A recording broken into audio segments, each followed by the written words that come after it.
Začalo sa to tým, že som mala pocit, že nič nestíham, že veľa vecí zabúdam. Zrazu pochybujem o tom, že či som dobre oblečená, či táto farba ladí s touto, či čo som povedala, či to bolo v poriadku, alebo som to mala povedať inak. To pochybovanie o sebe sa ako keby znásobilo.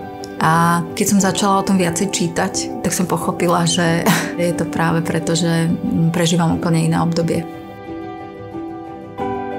Najviac ma trápi zabúdanie, bušenie srdca, suchá koža, nedochvíľnosť. Mňa extrémne bolia kĺby. Ja sa budím na to, že raz sú to kolená, potom sú to lakte, potom bedrové kĺby, bolesti hlavy, ešte toto, bolesti hlavy obrovské. Tak som pochopila, že tie vtipy o manželkách, že stále ju bolí hlava, tak vlastne to je realita a vlastne to prežívame každá jedna.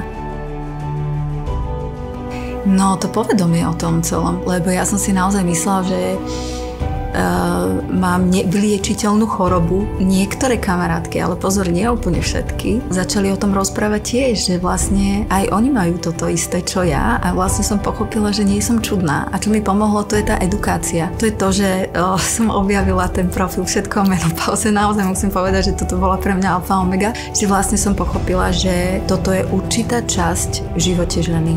Málo kto o tom rozpráva. Asi je to pre ženy taká tabu téma. Čiže myslím si, že toto povedomie pomôže veľmi veľa ženám. Tak ako mne pomohli rôzne knihy, články. Ja viem, že my ženy sme určené tak, aby sme proste dávali všetko zo seba, zachránili rodinu, priateľov, všetko.